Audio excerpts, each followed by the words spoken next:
Assalamualaikum warahmatullahi wabarakatuh. Kembali lagi kita bersama-sama berjumpa dalam pembahasan saham-saham yang ada di Bursa Efek Indonesia. Kali ini pembahasan kita mungkin agak lebih lama dari biasanya, karena pembahasan kali ini kita akan merangkum beberapa emiten. Kita rangkum dalam satu pembicaraan. Kenapa? Karena beberapa saham ini sebenarnya sudah keluar laporan keuangannya beberapa hari yang lalu, namun kita belum sempat membahasnya sehingga kita gabung saja jadi satu. Tidak mengapa, karena mungkin besok atau beberapa hari ke depan akan banyak lagi emiten-emiten yang mengeluarkan laporan keuangannya. Namun pembahasan kita kali ini tidak hanya membahas tentang emitennya, tapi juga nanti kita akan membahas perhitungan-perhitungannya ya, sehingga sampai pada hasil yang kita dapatkan nanti. Jadi pembahasannya sambil membahas juga dasar-dasar yang ada di perhitungan-perhitungan kita. Ada 4 nanti ya saham yang kita bahas di sini, ada 4. Jadi kita akan membahasnya medley, bersambung sampai selesai. Jadi silahkan kalau bisa silahkan ditonton sampai selesai. Kalau tidak bisa ya apa boleh dikata, tidak apa-apa. Cuma saya mencoba untuk membahas, mungkin target saya ini sekitar 1 jam pembahasannya ya. Baik, saham yang pertama yang kita bahas kali ini adalah salah satu induk usaha bidang produksi semen, dan semen ini dimiliki oleh pemerintah ya. Saham yang dimiliki oleh pemerintah. Nama sahamnya itu SMGR. Dulu mungkin namanya ini semen Gresik ya. Tapi sesuai dengan perubahan-perubahan, sekarang namanya Semen Indonesia. Tapi asalnya adalah Semen Gresik. Sebenarnya ini adalah induk usaha. Dia juga punya nanti beberapa anak usaha yang mungkin nanti kita akan bahas juga ya. Semen Indonesia Tbk ini untuk kita lihat saat ini ya, di harga sekarang itu sekitar 5.900 di harga penutupan hari Jumat ya. Hanya di hari Jumat, kemudian hari Senin dan Selasa sampai hari ini ya, hari Selasa ya. Selasa tanggal 12 Maret itu libur awal Ramadan dan libur hari raya Nyepi kalau tidak salah ya. Jadi libur bursa selama 2 hari. Nah, harganya terakhir ini yaitu 5.900. Jadi harganya adalah 5.900. Masyarakat atau retail menghargainya di harga 5.900. Itu harga sekarang. Jadi kalau harga sekarang itu berarti adalah, kalau bahasa investasinya itu namanya price, harga. Maksudnya apa? Maksudnya adalah uang yang harus kita keluarkan, yang harus kita sisihkan untuk membeli saham itu di harga yang tertera, yang ditawarkan di Bursa Efek ya. Jadi bahasa intinya adalah price itu adalah uang yang harus kita keluarkan ya. Nah, uang yang harus kita keluarkan pada saat membeli saham SMGR ini itu adalah Rp5.900 per lembar sahamnya. Rp5.900 per lembar saham. Nah, syarat yang diwajibkan oleh Bursa Efek untuk kita bisa memiliki saham itu adalah minimal 1 lot. 1 lot saham ya. Kita harus membeli dalam hitungan lot, bukan lembar ya. Nah, 1 lotnya berapa? 1 lotnya itu 100. Jadi uang yang harus kita keluarkan untuk membeli saham ini, jadi 5.900 dikali 1 lot, 1 lotnya itu 100 lembar. Maka untuk membelinya kita harus menyediakan minimal Rp590.000 untuk bisa membeli saham ini. Jadi minimal Rp590.000 yang kita sediakan untuk bisa membeli saham ini ya. 5.900 dikali 100 lembar. Jadi pada saat kita membeli saham ini, maka kita akan punya 100 lembar ya, tercatat di KSEI, tercatat di Bursa Efek itu kita punya 100 lembar dengan nilai 5.900 dan uang yang kita keluarkan, price yang kita keluarkan itu adalah Rp590.000 ya. Kemudian jadi ini terserah kita berapa modal yang kita punya, tinggal kita kali 100. Misalnya kita punya Rp20 juta misal ya, misalnya Rp20 juta,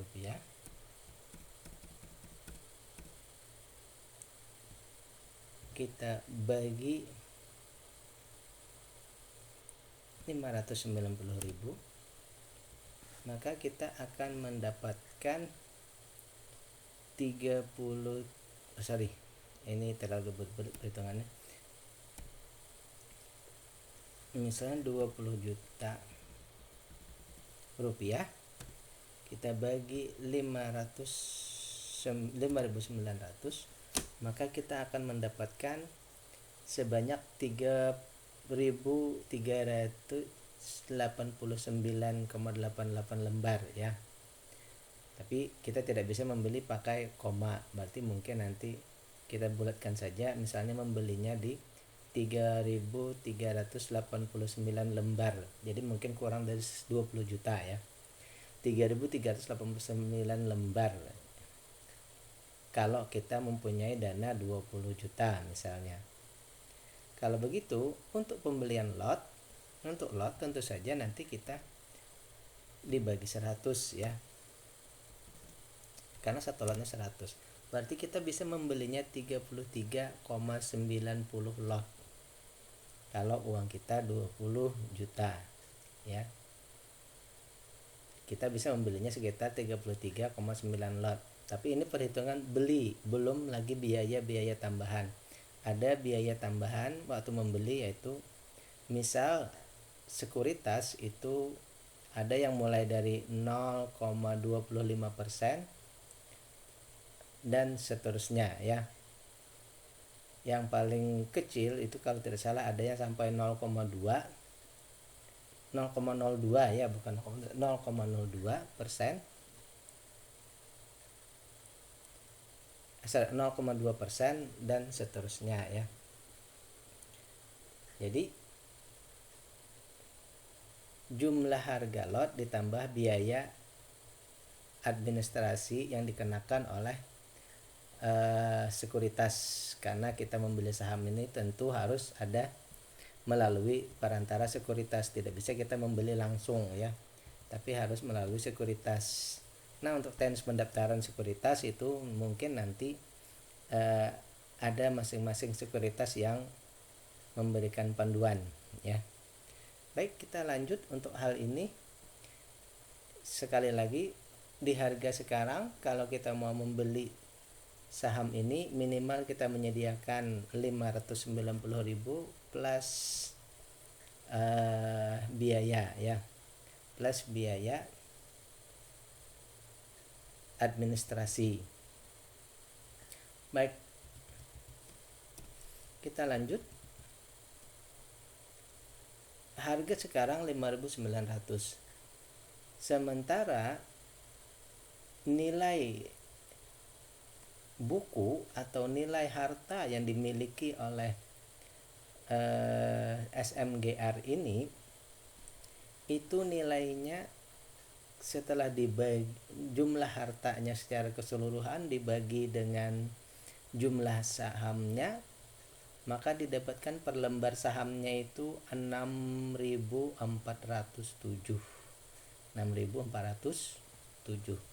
Nah, dari sini kita dapat menyimpulkan sekilas pandang saja dulu ya, belum kita hitung ya, sekilas pandang bahwa harga yang ada di pasar itu lebih murah daripada nilai keseluruhan perusahaan. Maksudnya apa?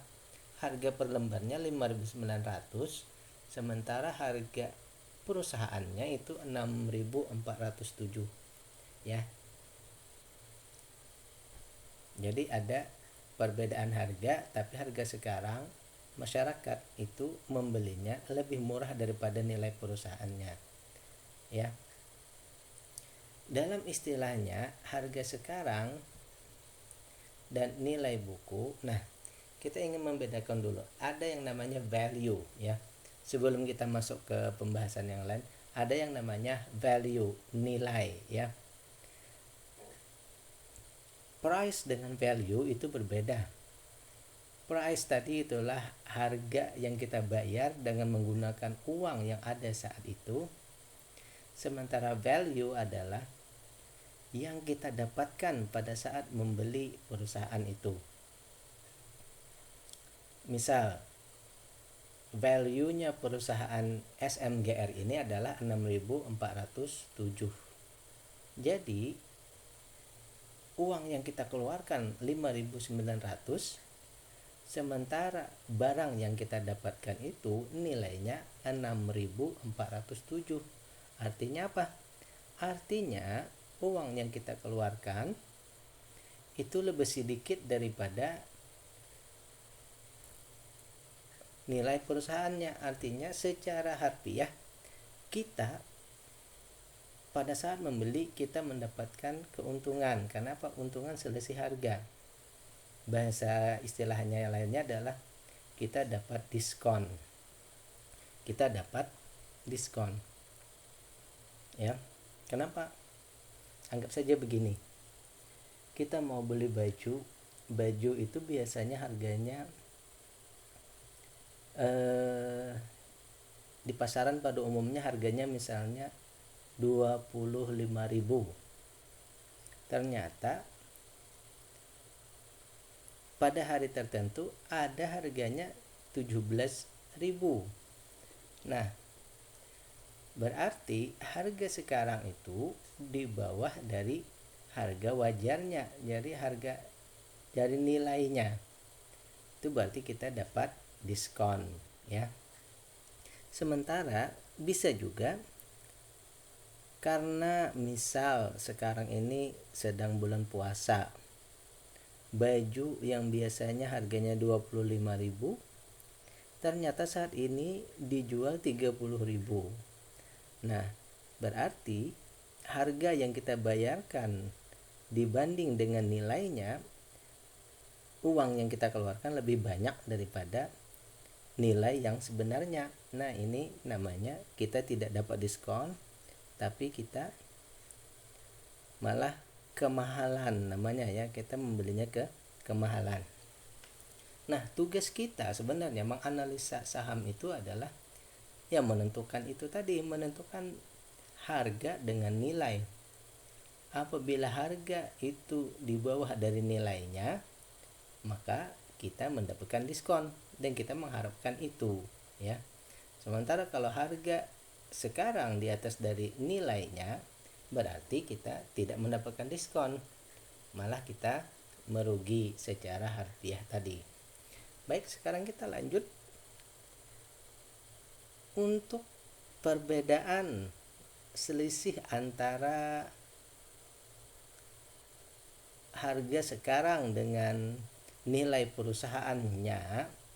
Itu nanti kita namakan price to book value, harga dibandingkan nilai buku, atau disingkat PBV, price to book value, harga dibandingkan dengan nilai bukunya, nilai perusahaannya, ya. Baik, kita bandingkan dulu harga sekarang. Kalau kita bandingkan dengan nilai perusahaan SMGR, itu ternyata nilainya 0,92. Artinya apa? Di bawah dari harga dasarnya, di bawah dari harga dasarnya, tetapi di bawahnya tidak terlalu bawah-bawah amat, ya. Masih dalam rentang 10%, ya. Berarti ini diskonnya sekitar 8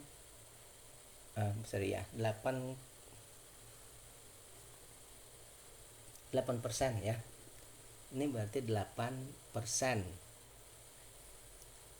Saya pribadi menganggap bahwa yang namanya diskon itu kalau bisa 8% itu masih seputar-seputar itu saja. Kalau diskon itu mungkin ya di bawah 20% baru kita anggap itu sebuah diskon, ya.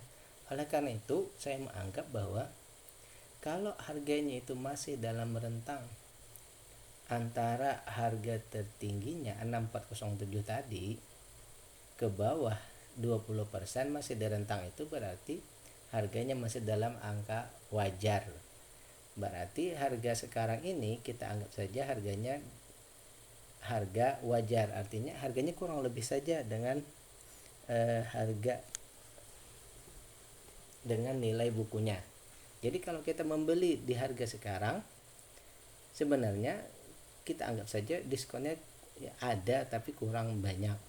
Jadi istilahnya kita anggap saja di harga wajarnya, ya. Jadi deviasinya kalau menurut saya itu sekitar 20% lah. Kalau sekarang ini berarti masih di harga wajar. Artinya apa? Untuk PBV ini kita tidak mengistilahkan dalam artian bahwa PBV ini adalah menentukan valuasi, tapi PBV ini kita hanya menganggap bahwa masyarakat menganggapnya perusahaan ini wajar, baik, atau bertumbuh atau tidak, sampai situ saja. Tapi kita tidak menjadikannya dasar untuk menentukan bahwa perusahaan ini valuasinya murah atau mahal. Jadi angka di sini kita hanya untuk menentukan masyarakat menghargainya sebagai wajar, murah atau mahal, tapi dalam artian hanya sebagai penanda saja, tidak untuk menentukan nilai bahwa ini mahal atau murah, ya. Kenapa? Mungkin patokannya PBB ini hanya nanti sebagai pandangan bahwa kalau PBB-nya di atas harga wajar, kemungkinan pergerakannya tidak terlalu masif, mungkin begitu saja. Artinya capital gain-nya mungkin tidak terlalu cepat naik. Karena apa? Karena harganya sudah berada di harga wajar atau di atas, maka pergerakannya tidak terlalu bisa bergerak tinggi lagi, ya. Tetapi dia perusahaannya bisa baik, bisa tidak, ya. Tapi dalam artian bahwa perusahaannya ini dihargai oleh masyarakat di harga yang wajar, ya. Nah, untuk bagian kedua, untuk bagian PBB tadi, kita menghargai perusahaan ini sebagai perusahaan yang wajar atau dihargai baik oleh masyarakat, begitu saja, ya. Untuk menentukan nanti beli atau tidaknya tidak di bagian situ, tetapi untuk menentukan valuasi mahal atau murahnya itu nanti kita pindah ke sebelahnya, yaitu di bagian IPS TTM, IPS annual ya. Nah, sekarang IPS dulu. IPS itu adalah singkatan dari earning per share. Maksudnya adalah penghasilan per lembar saham. Maksudnya di sini apa? Maksudnya ini adalah laba bersih per lembar saham. Ya. Di sini berarti bahwa kalau tadi di book value itu patokannya adalah harta keseluruhan, harga sekarang kita bandingkan dengan harta keseluruhan. Jadi untuk mengetahui perusahaan ini dihargai sesuai dengan harganya atau tidak. Sementara kalau dari segi laba yang dihasilkan oleh perusahaan itu tadi IPS, earning per share, maka nanti di sini kita akan menjadikan patokannya apakah perusahaan ini layak diinvestasi atau tidak. Baik, IPS TTM dan IPS annual saya ingin bedakan dulu. IPS TTM ini adalah jumlah gabungan dari laba bersih per saham disetahunkan, dan yang satu lagi disetahunkan tetapi 12 bulan terakhir. Maksudnya gini, perusahaan itu khususnya di Bursa Efek Indonesia membagi atau melaporkan laporan keuangan mereka itu 3 bulan sekali atau istilahnya triwulan ya. LK laporan keuangannya triwulan, 3 bulan sekali ya. Jadi laporan pertama itu di masa berlakunya Januari sampai Maret, laporannya mungkin di akhir April, Mei atau Juni. Lalu nanti triwulan kedua itu April, Mei, Juni, laporannya mungkin di Juli akhir. Lalu ada Juli, Agustus, September, laporannya di Oktober akhir. Dan Oktober, November, Desember, laporan triwulan 4. Aktivitas di triwulan 4 laporannya biasanya di bulan Februari ya, di Februari. Kenapa di Februari atau Februari sampai ke akhir? Karena untuk laporan triwulan 4 itu nanti harus mencakup keempat triwulan digabung jadi satu. Nah, di laporan triwulan keempat ini nanti harus ada diperiksa dulu oleh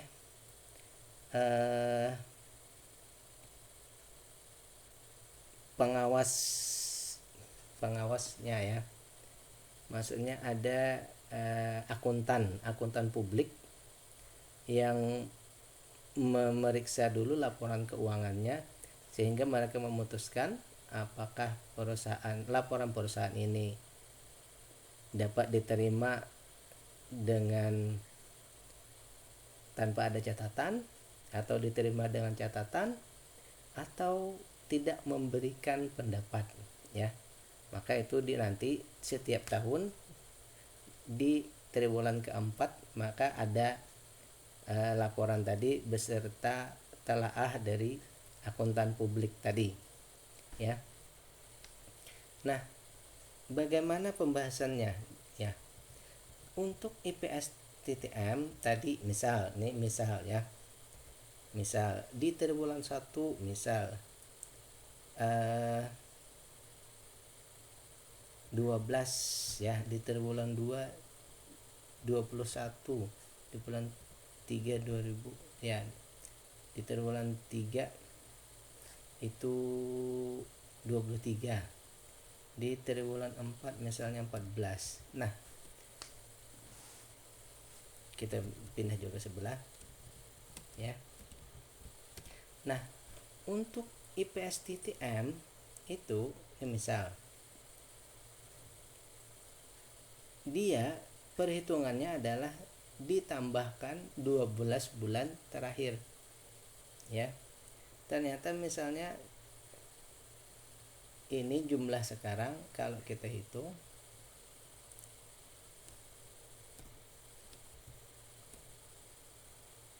tambah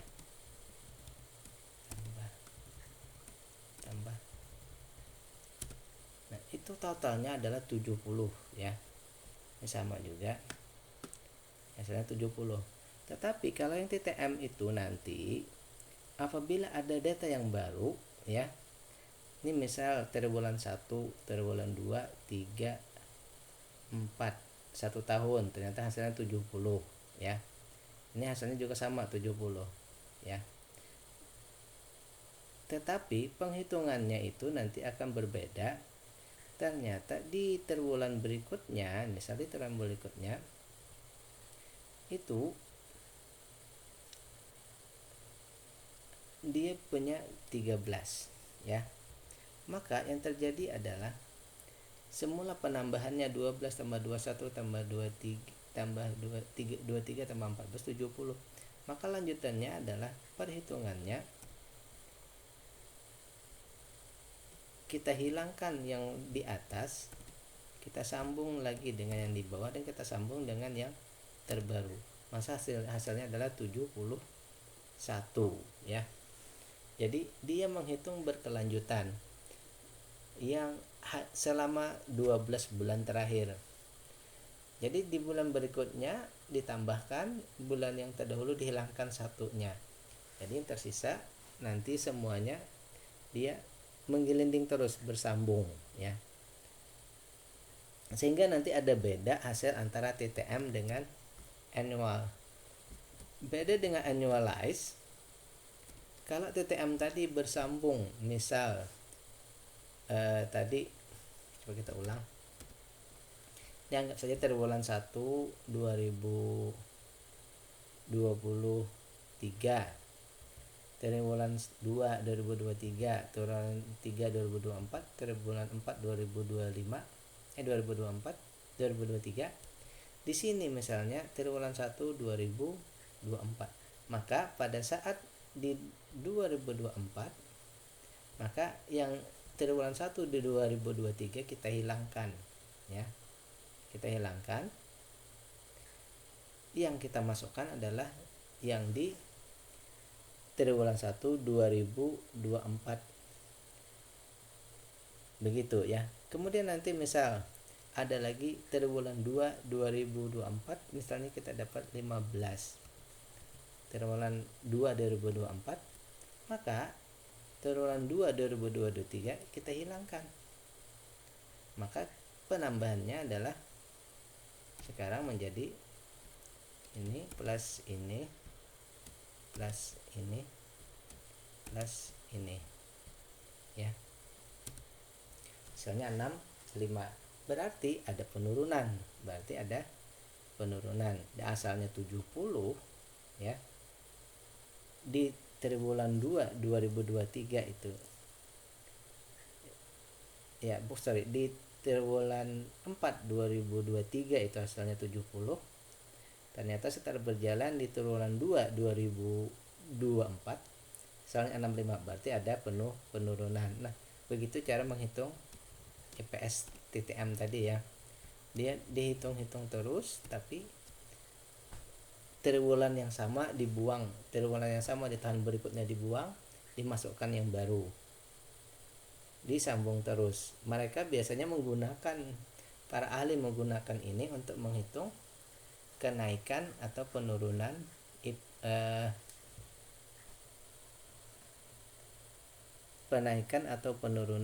laba saham per lembarnya ya. Jadi patokan mereka adalah IPS TTM ini. Kalau untuk menentukan saham itu naik atau turun, mereka memakai IPS TTM. Lalu apa gunanya IPS annual? Nah, kegunaan IPS annual ini adalah sebenarnya lebih ke menghitung dividen. Kenapa? karena dia mensetahunkan apa yang terjadi sekarang untuk bisa diperkirakan berapa dividen yang mungkin kita dapatkan, ya. Ini contoh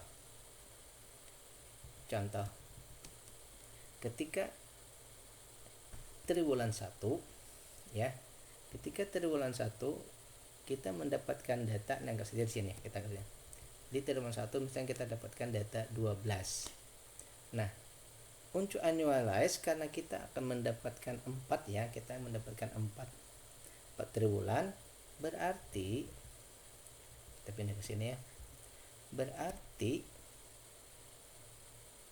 12 ini kita kalikan 4 triwulan.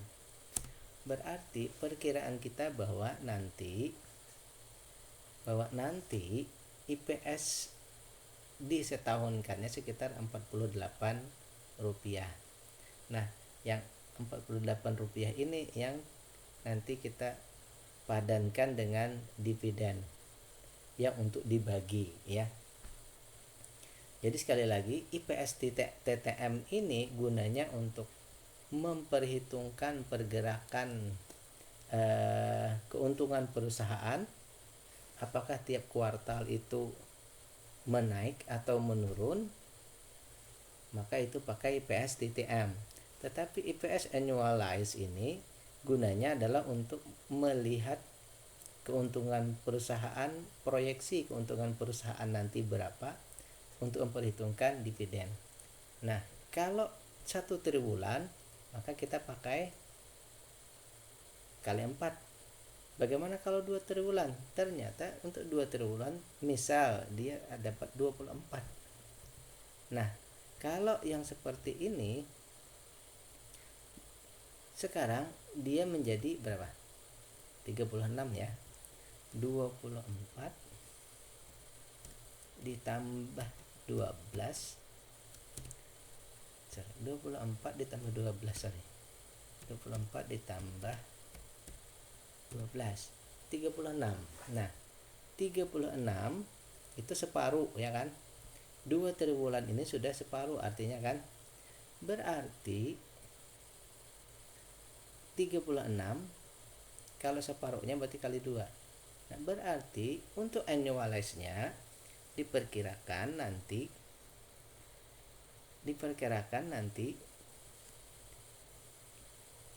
laba per lembar sahamnya itu 72, ya. Kenapa? Karena ini 36 dikali 2. Jadi proyeksi dividen itu dikali 2. Nah, proyeksi dividen ini sebenarnya bisa diperkirakan tadi dari IPS annualize, ya. Jadi sekali lagi saya menyatakan bahwa ada 2 guna IPS, ada IPS DTM untuk menentukan harga itu apakah mengalami penaikan atau penurunan. Biasanya IPS DTM ini mereka catat setiap kuartal itu dicatat terus untuk mengetahui naik atau turun. Dari situlah kita menentukan nanti perusahaan ini valuasinya bagus atau tidak. Sekali lagi, untuk annualize proyeksi melihat berapa kemungkinan dividen, ya. Kalau kita sudah melihat kemungkinan dividennya kemudian dikali DPR, kalau kita tahu itu bagus berarti kita tenang-tenang saja. Tapi kalau memang perubahannya signifikan di annualize dan kemungkinan dividennya rendah, nah kita bisa berpikir untuk keluar. Baik, sekarang kita lanjut. Misal lagi ternyata dia ada laporan keuangan triwulan 3 September, didapat lagi nilainya misalnya 24. Nah, sekarang berapa? Berarti sekarang nilainya ditambah yang ini. Sekarang nilainya adalah 60. Tetapi 60 ini kan baru 3/4 dari keseluruhan, ya kan? 3/4 dari keseluruhan. Oleh karena itu, proyeksi kita adalah kita mengkalikan 4 baru dibagi 3, ya. Dikalikan 4 60 ini kita kali 4. Kenapa? Untuk menyatakan bahwa ini genap setahun. Nah, baru kita bagi 3. Jadi hasilnya 80. Jadi proyeksi kita pada saat keluar laporan keuangan di kuartal 3, kita nanti memperkirakan bahwa dividen yang akan kita dapatkan di akhir semester itu, kalau dengan angka yang seperti ini 60 ya, 60 kita kali 4 240 baru dibagi 3, maka nanti proyeksi dividennya adalah 80 ya, 80. Berarti dari sini kan kita kelihatan ada peningkatan dividen ya kan. Walaupun yang terbaca di sini 60 ya. Oke, ini tambah ini tadi. Ini tambah ini 60 ya. Nah, jadi maka proyeksi dividennya tadi 80 bukan 60. Kenapa? Karena 60 tadi baru sampai triwulan 3, sementara masih ada triwulan 4 ya. Jadi proyeksi kita 80%. 80 rupiah ya. Nah, terakhir kita lihat misal ternyata kita mendapatkan 19 ya. Kita mendapatkan 19, otomatis kita mendapatkan dividennya 79. Hasil akhirnya 79. Nah, ini sudah final. Kalau sudah 4 triwulan, maka itu EPS annualized-nya sudah final 79. Kalau 20, maka hasilnya juga tetap 79 ya. Oke. Ternyata hasilnya 79. Nah, annualized itu tidak menghitung di tahun-tahun sebelumnya, tidak menggantikan data di tahun sebelumnya. Dia hanya menghitung dari awal tahun sampai akhir tahun bersangkutan saja, tidak menjumlahkan atau menggantikan tahun berikutnya diganti tahun yang baru. Nah, yang penggantian itu namanya IPS TTM. Baik, sekali lagi saya ulangkan bahwa ada IPS TTM, ada IPS annualized. IPS TTM sekali lagi untuk mendapatkan data jumlah IPS selama 4 triwulan sambung bersambung ya. Tujuannya apa? Tujuannya untuk melihat gabungan angka IPS per 4 triwulan di triwulan itu untuk menentukan harganya apakah nilainya menaik atau menurun. Sekali lagi, untuk menentukan apakah labanya itu menaik atau menurun. Sementara EPS annualized gunanya adalah untuk menentukan apakah perusahaan ini proyeksi dividennya sesuai dengan yang kita perkirakan atau tidak. Baik, kita lanjut ke pembahasan kita. Sekarang kita ingin melihat. Nah, baik, sekali lagi sekarang kita mempunyai laporan di laporan tahunan ya, laporan LK4. Nah, LK4 ini maka mereka antara EPS TTM dan EPS annual itu nanti angkanya sama ya. Saya ulang, untuk laporan tahunan maka EPS TTM dan EPS annualnya sama. Kenapa? Karena datanya sama-sama 4 triwulan terakhir ya. Datanya 4 triwulan terakhir, maka datanya sama. Akan ada perbedaan nanti angka EPS TTM dan annual itu pada saat triwulan 1, triwulan 2 dan triwulan 3. Kalau triwulan 4 selalu sama. Baik, sekarang kita lihat.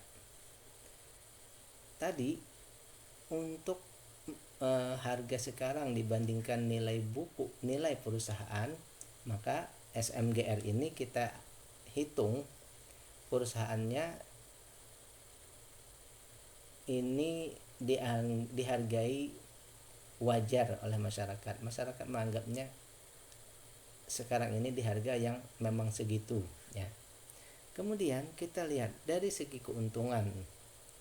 Menurut EPS TTM, menurut laba per saham secara merunut per triwulan, ini harga sekarang itu 5.900. Kita bandingkan dengan harga sekarang, kita bandingkan dengan nilai keuntungan yang kita dapat per lembar saham, maka harga sekarang ini 18 kali lebih mahal daripada keuntungan yang didapat per lembar saham. Kalau dia di atas, sekarang harga wajarnya berapa? Kita cek dulu harga wajarnya. Harga wajar untuk sebuah IPS TTM, harga wajar untuk sebuah IPS TTM itu adalah 10 kali nilai EPS-nya.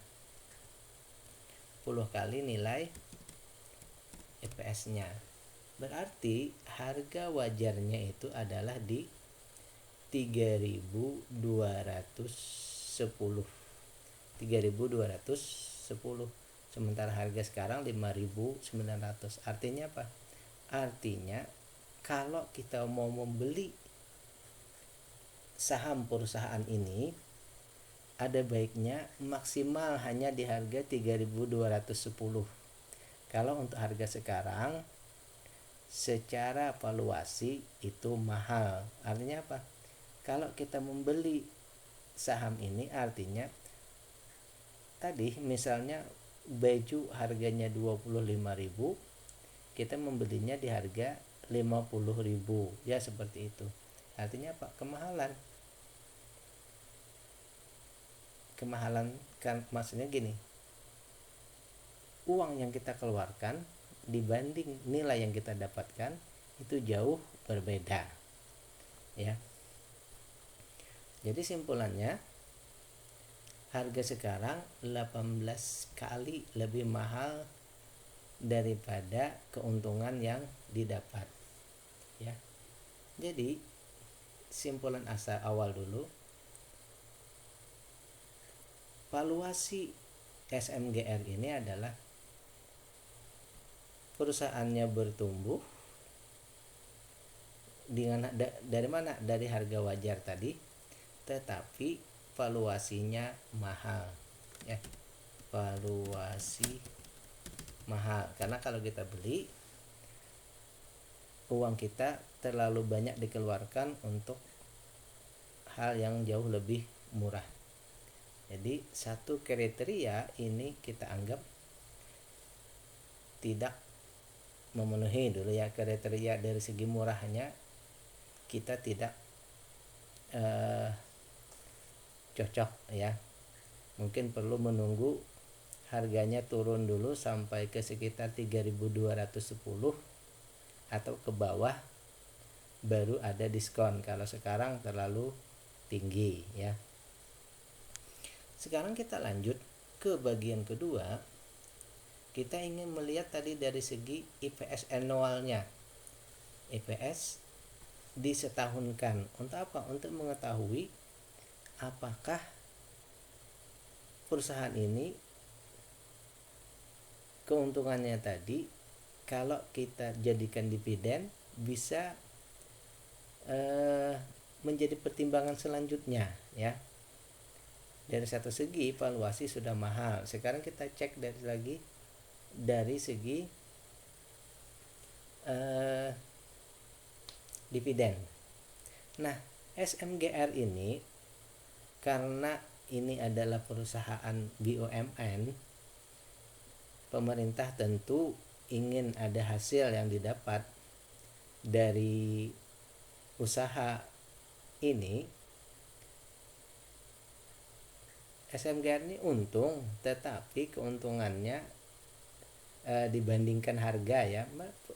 Jangan dianggap bahwa nanti perusahaan ini EPS-nya tinggi lalu keuntungannya sedikit. Belum tentu, bisa saja keuntungannya besar karena perusahaannya juga besar, tetapi karena dihargai sudah tinggi, lalu yang terjadi EPS TTM-nya terlalu tinggi ya. Jadi akhirnya pendapatan besar, tetapi karena pembaginya besar, otomatis per lembar sahamnya kecil ya. Baik, sekarang kita lihat ternyata pengendali menetapkan bahwa DPR, dividend payout ratio, artinya persen pembagian keuntungan, pembagian laba dari keuntungan bersih itu adalah 70%. Artinya apa? Dari Rp321 ini, dari keuntungan yang Rp321 itu 70%-nya dibagi. 70%-nya dibagi. 30%-nya tetap dijadikan modal. Ternyata dari Rp321 itu nanti Rp224 dibagi. Rp224 dibagi ke pemegang saham, termasuk pemerintah di sini ya. Nah, jadi yang tersisa berapa? 321 kita kurang dengan ini, masih ada sekitar Rp100 lah. Masih ada sekitar Rp100 yang dikembalikan ke perusahaan untuk pengembangan selanjutnya. Jadi masih ada dana untuk berkembang ya. Nah, kenapa dividen itu penting bagi kita sebagai investor? Kita berpendapat bahwa yang namanya perusahaan itu kalau tidak membagi dividen, tentu kita perusahaan untung, tapi tidak membagi dividen. Kita perlu bertanya-tanya, kenapa tidak membagi dividen? Kalau alasannya untuk pengembangan, kita cek dulu berapa EPS-nya. Kalau EPS-nya besar, ternyata tidak membagi dividen, kita perlu bertanya, mungkin pengendali bisa mungkin pengendali bisa neko-neko ya. Tapi kalau memang EPS-nya kecil, di bawah 10 misal, di bawah 20 lah, anggaplah di bawah 20. Kalau memang itu dibagi, kemungkinan ada agak sulit ya. Anggap saja misalnya di bawah 10 dibagi dividen, mungkin itu perlu agak susah. Tapi kalau dividennya ratusan misalnya atau bahkan ribuan, tidak membagi dividen, nah itu kita perlu pertanyakan kenapa. Karena dengan keuntungan yang besar bisa saja dibagi kan, misal 50% atau 30% dibagi untuk dividen, itu jauh lebih bisa diterima ya. Kalau alasannya hanya untuk capex atau pengembangan, kan sudah bisa dibagi dari keuntungan tadi, IPS tadi, bisa sudah dibagi untuk yang namanya tadi capex dan capital expenditure. Maksudnya adalah modal untuk bekerja tahun berikutnya atau pengembangan usahanya, dari situ tadi, dari sisa pembagian dividen tadi ya.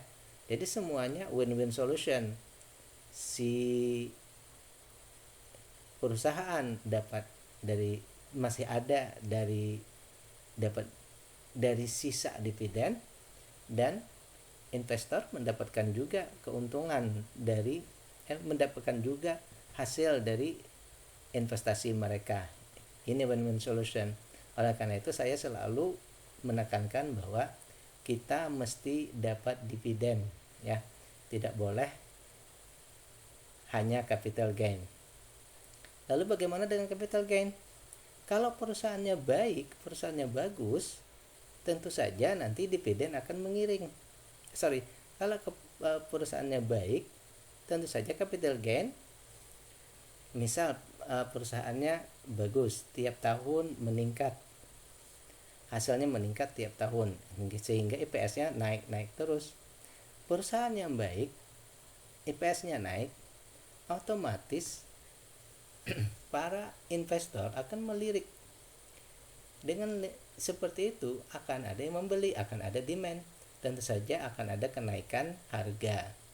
Nah, capital gain kita dapat di situ. Jadi, tapi secara bertahap. Jadi, fokus kita tetap saja pada dividen, tapi capital gain akan selalu mengiring dengan perusahaan yang baik, ya. Itu. Kemudian apalagi keuntungan dari dividen? Perusahaan yang dividennya besar, ketika harga naik, orang banyak membeli. Namun ketika harga turun, dengan dividen yang besar, para investor akan lebih merasa nyaman, lebih merasa tenang. Ketika turun, mereka masih ada dividen. Sehingga pada saat yang seperti itu, dengan turun yang banyak, masyarakat tentu saja bahkan ada yang berani membeli lagi di harga bawah. Artinya apa? Ada ketenangan para investor di situ. Apalagi kalau dividennya besar, bisa saja investor-investor asing malah tuh ikut membeli saham-saham yang perspektif tersebut, ya. Meskipun juga melihat modalnya, ya. Kalau memang perusahaannya kecil, perusahaan asing memang juga tidak terlalu berani masuk. Tetapi tetap saja ada yang berani, pemodal besar yang berani masuk dan menahan. Oleh karena itu, saya tetap berpendapat bahwa yang namanya dividen itu perlu kita tahan, perlu kita pertimbangkan. Tidak boleh membeli perusahaan yang tidak memberikan dividen. Karena apa? Perusahaan yang tanpa dividen atau dividennya kecil, ketika harganya naik tinggi, ya, ketika harganya naik tinggi, capital gain-nya tinggi, karena perusahaannya untung-untung terus, dia akan naik dengan cepat. Tetapi pada saat suatu goncangan terjadi, ketika harganya turun, tidak ada dividen, para investor akan panik. Mereka juga akan menjual. Kenapa? Karena tidak ada jaminan harga akan tetap di situ. Karena keuntungan yang didapat oleh investor hanya dari capital gain. Tidak ada jalan keluar, otomatis mereka akan menjual. Semuanya berebut menjual, maka harganya turun dengan cepat. Nah, ini menjadi pertimbangan. Beda kalau ada dividen. Kalau ada dividen, ketika harganya turun, para investor masih berpandangan, oh ada dividen, saya tidak akan keluar. Oh, ada dividen, lebih baik saya serok lagi, malah lebih bagus harganya di bawah dividennya. Harganya turun, berarti dividen saya lebih besar, mereka berani serok. Nah, ada beberapa contoh perusahaan yang tidak membagi dividen. Ketika dia turun, ya, ada contoh, tapi tidak sebut nama sahamnya. Dia pernah di harga 8.000 tapi tidak membagi dividen. Ketika dia turun, tidak ada yang mampu, tidak ada yang mau menahan. Hanya semuanya jual, harganya turun sampai ke gocap. Ya.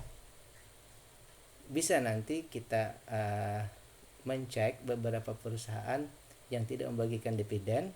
Rata-rata kalau turun memang susah untuk naik. Tapi kalau perusahaan berdividen, dia turun tapi banyak yang menyeroknya. Baik, sekarang kita lanjut lagi. Ternyata SMGR ini itu persen dividen yang dibagi ini cukup besar, ya. Persen dividen yang dibagi ini cukup besar. Berapa? 70%. 70% dibagi, 30%-nya untuk pengembangan perusahaan, ya. Karena pemerintah juga mengejar setoran. Termasuk di sini mungkin untuk investasi di bidang lainnya, ya. Nah, dengan Rp224 ini, kalau kita ini sekitar 70% ya. Jadi nah, yang perlu kita ingat dulu bahwa di PR ya, yang 70% ini hanya proyeksi, perkiraan. Kenapa?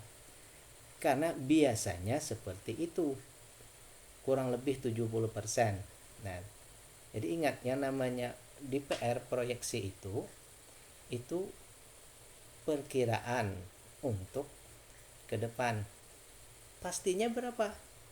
DPR pastinya, persen pembagian dividen pastinya itu nanti adalah pada saat rapat umum pemegang saham tahunan, maka di situ diketuk palu berapa nilai yang dibagikan untuk tahun ini.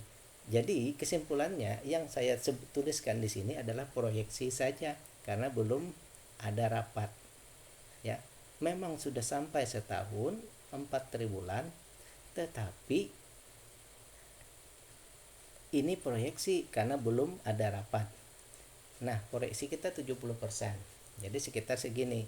Jadi nanti jangan ini dianggap bahwa sudah fix final, belum. Karena nanti bisa saja ada perubahan-perubahan pada saat rapat, bisa saja jadi 40%. Bahkan bisa menjadi di atas 100% karena ada pertimbangan-pertimbangan lain. Tetapi kita menghitung wajarnya dulu bahwa sekitar segitu, ya. Dengan DPR dengan persen pembagian yang ada ini kita dapatkan 244,7.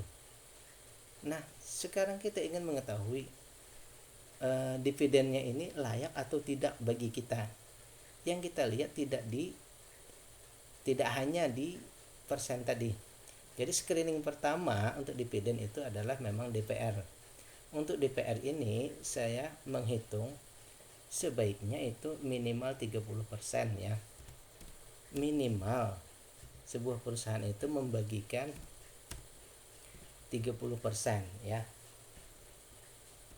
Kalau kurang dari itu bisa cuma kurang terasa dampaknya.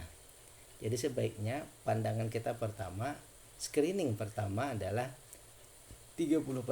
Nah, di sini kita mendapatkan 70%, berarti masuk kriteria ya. Tinggal langkah berikutnya, apakah dengan 224 ini kalau kita bagi dengan harga sekarang hasilnya adalah 3,8%. Dengan 70% tadi yang sudah besar sekali pembagiannya, tetap saja hasilnya 3,8%. Saya pribadi membuat batasan bahwa untuk memulai berinvestasi dalam satu saham itu minimal 4% ya. Nah, dengan begini bagi saya saham SMGR ini belum masuk kriteria untuk bisa diinvestasi. Kenapa? Karena dia berada di 3,8%, artinya di bawah ya. Di bawah dari syarat yang saya tentukan. Kalau di atas 4% untuk pembelian awal saya bisa menjadikannya untuk layak beli. Nah, jadi simpulan kedua, DPR-nya bagus 70%, tetapi dengan DPR yang besar ini sendiri ternyata hasil persennya dalam setahun itu masih di bawah 4%. Berarti dividen kecil. Nah,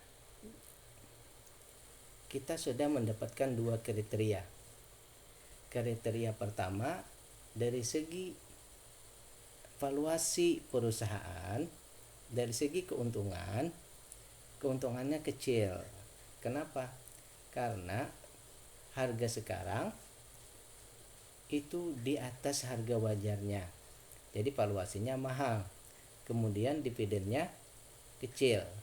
Berarti dua kriteria sudah tidak bisa kita jadikan dasar untuk menentukan kita berinvestasi di sini atau tidak.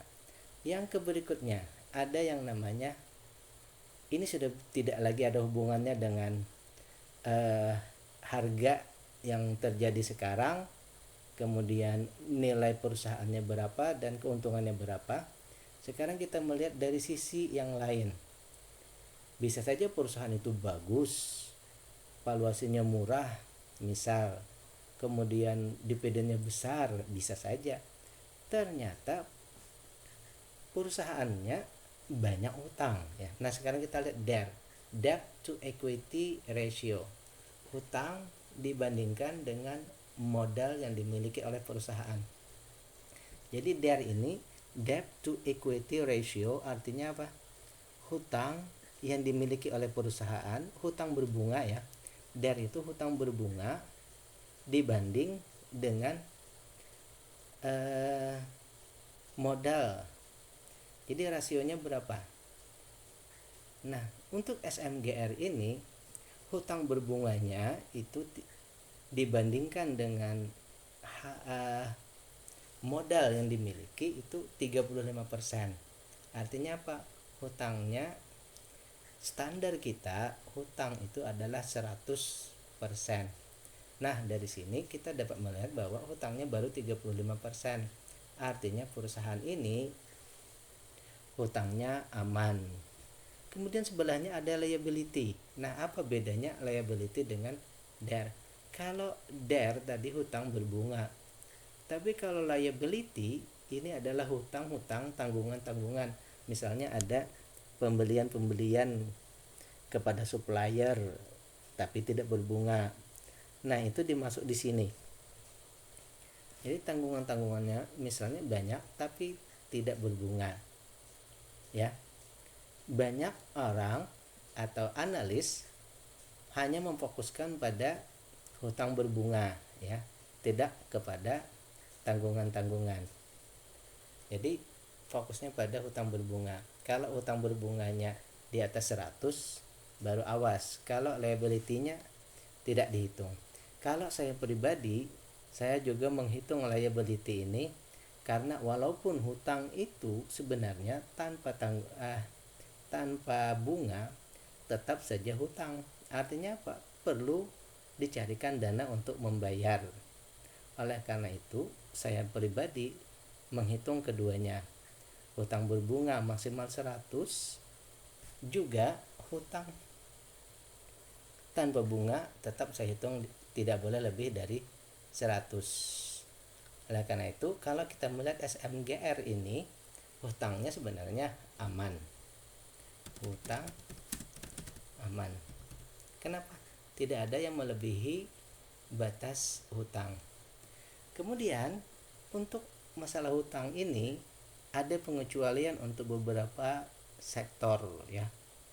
Sektor keuangan, utamanya bank dan pembiayaan. Kenapa? Bank, pembiayaan dan asuransi. Kenapa? Karena bank, asuransi dan pembiayaan itu mendapatkan uang, salah satunya adalah dari masyarakat, dari simpanan masyarakat, dari uang yang diinvestasikan oleh masyarakat. Oleh karena itu tentu saja yang namanya bank, liabilitasnya itu sangat tinggi. Ada yang sampai 500%, bahkan ada yang sampai 1000. Nah, untuk ini pengecualian. Kenapa? Karena dia memang mengumpulkan dana dari masyarakat tadi, tetapi juga jangan terlalu banyak juga. Saya pribadi menganggap bahwa sampai batas 700 itu masih aman sebenarnya. Tapi kalau sampai lebih 1000 untuk liability-nya ya. Untuk liability bank kalau sampai lebih dari 1000 itu juga menurut saya mengkhawatirkan. Karena mungkin saja kalau terjadi rush, mungkin saja car-nya tidak mampu menangani penarikan masyarakat. Nah, untuk DER juga, untuk bank juga sebenarnya ada DER-nya. Itu bisa dilihat, cuma tidak bisa juga jadikan patokan. Jadi untuk bank sebenarnya ada pengecualian, tetapi saya pribadi bahwa melihat ya sampai 500 sampai 700 oke, tapi kalau sudah di atas itu mungkin liability-nya juga perlu kita perhatikan. Kemudian bagian untuk SMGR ini kita hitung aman. Nah, kemudian ada juga hal yang sebenarnya seperti sepele, tapi ini sangat penting ya. Sepertinya sepele tapi sangat penting, yaitu kepemilikan saham. Nah, jumlah kepemilikan saham di masyarakat.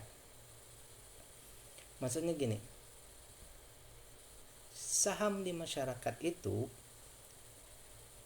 kalau yang idealnya itu bursa efek itu mensyaratkan minimal 7,5% ya. Sekali lagi, untuk masyarakat, saham yang ada di masyarakat yang dibagikan untuk bisa masyarakat miliki dalam satu emiten itu minimal 7,5% untuk memenuhi persyaratan free float ya, free float. Kalau kurang dari itu nanti harus diadakan RUPS dalam artian right issue atau apapun supaya jumlah yang di masyarakat sampai 7,5. Nah, saya pribadi kalau perusahaan itu di bawah dari 7,5, saya tidak berusaha untuk membeli. Kenapa? Karena perusahaan ini pertama tidak liquid, yang kedua perusahaannya tidak niat sebenarnya. Tidak niat kenapa? Dia sebenarnya mungkin ke bursa itu hanya untuk mencari istilahnya itu fasilitas-fasilitas kemudahan sebagai perusahaan yang besar ya. Padahal sebenarnya mereka tidak membagi ke masyarakat sesuai dengan porsinya ya. Kalau misalnya mereka private mungkin pajaknya besar, tapi kalau mereka go public maka murah, pajaknya mungkin lebih sedikit. Nah, oleh karena itu tapi dibagi sedikit, kurang dari 7,5%. Namun sekarang OJK dan Bursa Efek itu sudah menetapkan tidak boleh kurang dari 7,5. Kalau mau tetap berada di bursa, patuhi 7,5% tadi. Ada beberapa perusahaan yang besar masih belum memenuhi ya. Oleh karena itu sebenarnya banyak yang belum memenuhi ya. Tapi kita lihat ke depan apakah mereka akan melakukan itu. Bahkan perusahaan-perusahaan yang baik juga masih ada yang tidak sampai 7,5. Nah, sekarang itu batas bawah, batas minimal ya. Kalau di bawah 7,5 saya pribadi tidak berusaha untuk mengutak-atiknya. Sekarang batas pembelian yang bagus itu mungkin berapa? Sebaiknya kalau menurut saya kalau 45, pengendali itu berapa dulu? Pengendali itu sebaiknya mereka menguasai sahamnya itu lebih dari separuh. Misalkan separuh itu 50%. Jadi minimal 51% kan pengendali itu seharusnya. Maka mereka nanti bisa mengendalikan perusahaan dengan bagus. Maksudnya apa? Mereka bisa pada saat rapat itu bisa cepat mengambil keputusan dengan mudah karena pengendali sahamnya itu memiliki suara lebih dari separuh. Nah, untuk saham khusus pemerintah biasanya pemerintah memiliki lebih dari separuh, kemudian pemerintah tidak menjual belikannya, hanya sisanya yang dijual belikan di bursa efek. Tapi kita belum ke situ dulu, kita mau menghitung tadi untuk perusahaan swasta. Untuk perusahaan swasta itu pada saat kita membeli, sebaiknya kalau menurut saya pada saat kita membeli itu mungkin sebaiknya di bawah 40% dulu yang masyarakat ya. Sebaiknya di bawah 40% yang dimiliki masyarakat. Kenapa? Artinya di bawah 40 itu kepemilikannya masih normal ya, masih normal untuk perusahaan swasta ya. Nah, kalau nanti di atas 40 itu artinya apa? Ada kecenderungan bahwa berarti perusahaan ini mau divestasi, istilahnya kan, artinya mau diserahkan. Oleh karena itu saya cenderung bahwa kalau bisa jumlah saham yang berada di masyarakat itu kurang dari 40. Tapi kalau dalam perjalanan dia naik-naik tidak masalah. Cuma pada saat kita membeli sebaiknya kurang dari 40. Ya. Nah, kemudian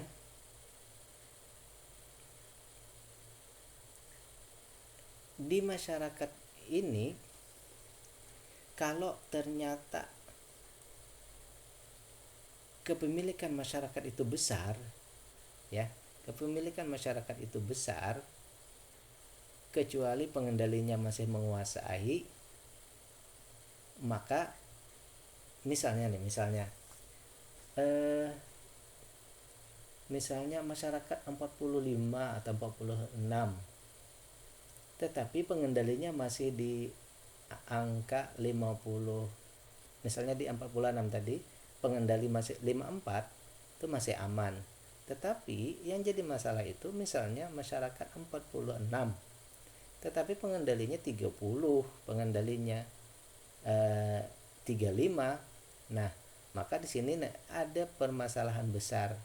Kenapa? Masyarakat lebih banyak daripada pengendali.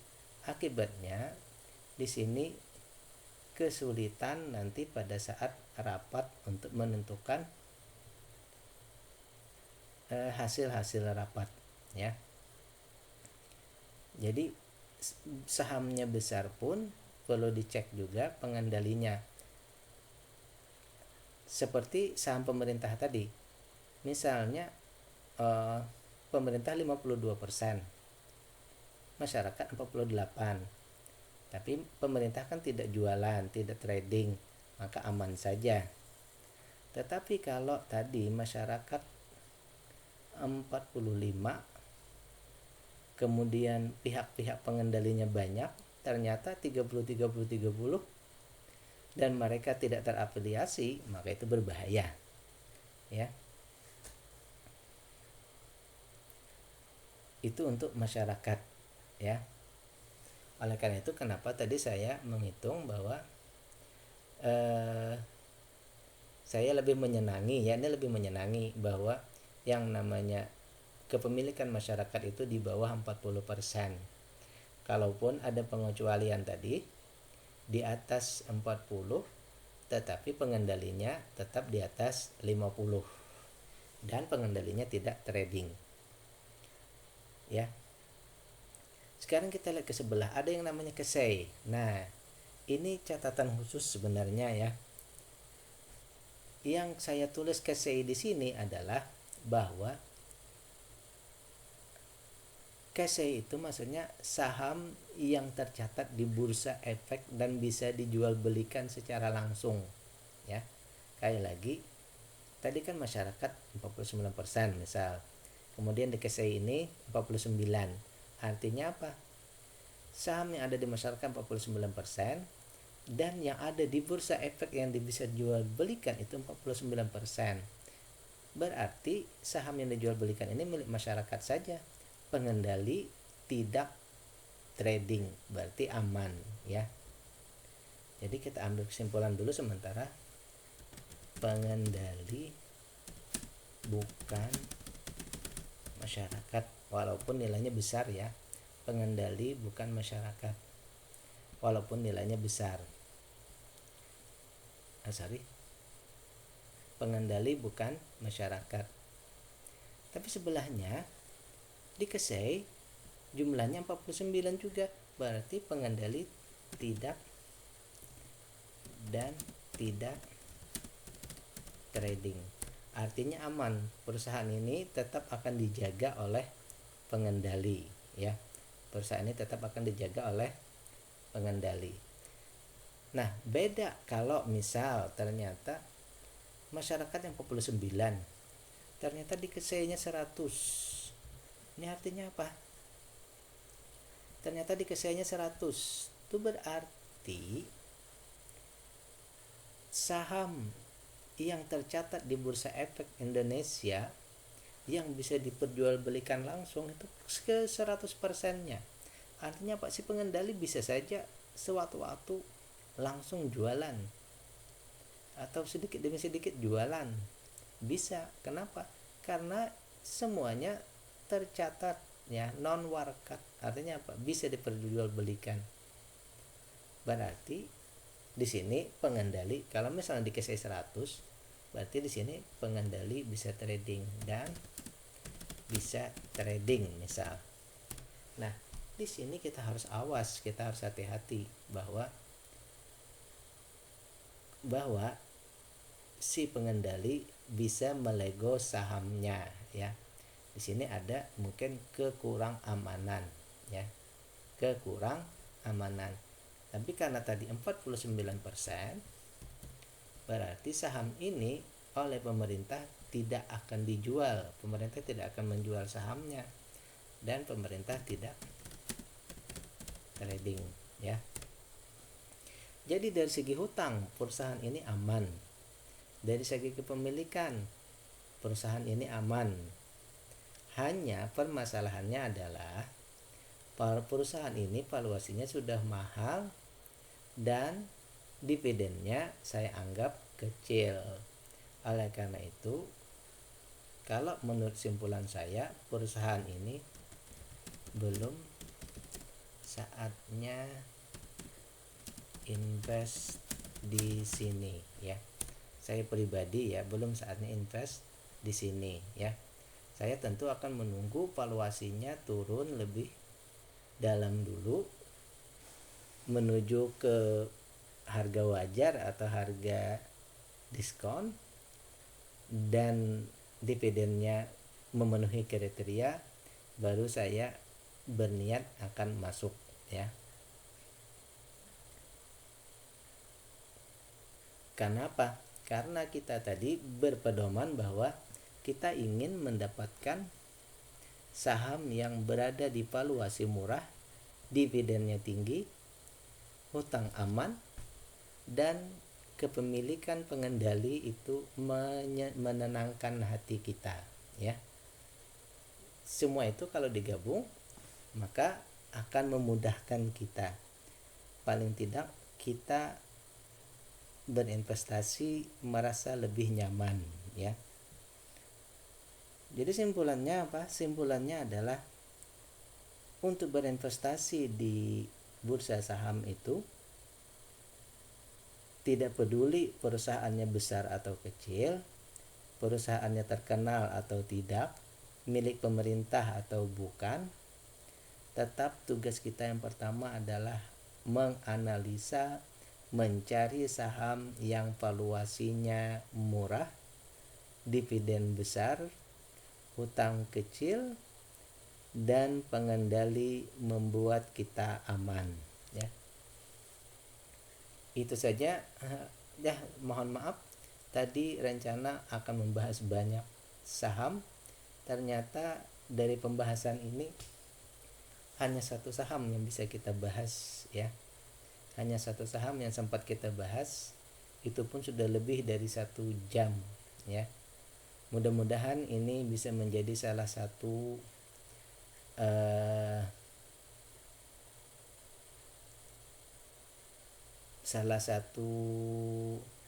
bahan untuk kita belajar memahami valuasi. Dan satu hal yang ingin saya ulang lagi, bahwa untuk mendapatkan data-data book value, IPS, TTM, EPS annual, ya, harga sekarang, DER, liability, kepemilikan masyarakat, itu rata-rata semua sekuritas sudah menyediakan datanya di masing-masing aplikasi. Jadi untuk mencari data itu sudah ada, tinggal kita menariknya di sekuritas masing-masing, ya. Tinggal langkah selanjutnya adalah kita mengkalkulasi ulang menurut pemikiran kita, ya. Sekali lagi saya ulang, data book value dan lain-lain itu ada di sekuritas masing-masing, atau kalau Anda yang memang ahlinya, Anda bisa menghitung sendiri dari laporan-laporan keuangan yang dikirim oleh perusahaan ke Bursa Efek Indonesia. Itu jauh lebih sesuai datanya. Kalau yang di sekuritas itu sudah disarikan oleh para analis tiap sekuritas, dan saya lihat bahwa angka-angkanya itu tidak terlalu jauh berbeda juga sebenarnya. Jadi tidak terlalu masalah, ya. Karena valuasi ini kalau menurut saya bukan angka pasti angka segitu, cuma rentang sekitar itu, ya. Jadi bukan pasti segitu, tapi rentang sekitar itu, ya. Itu karena kita mendasarkan pada fundamental. Beda kalau kita mendasarkan pada teknikal, mungkin angkanya itu mesti harus lebih precise. Tapi kalau untuk fundamental sekitar itu, tidak mesti harus segitu, ya. Baik, inilah pembahasan kita dulu. Mudah-mudahan sekali lagi bisa menjadi bahan untuk kita belajar mendalami lebih jauh. Mohon maaf atas segala kekurangan. Kemudian pembahasannya ini pada malam hari, kemudian kalau ada suaranya tidak terlalu jelas, mohon maaf. Billahi taufik wal hidayah. Assalamualaikum warahmatullahi wabarakatuh.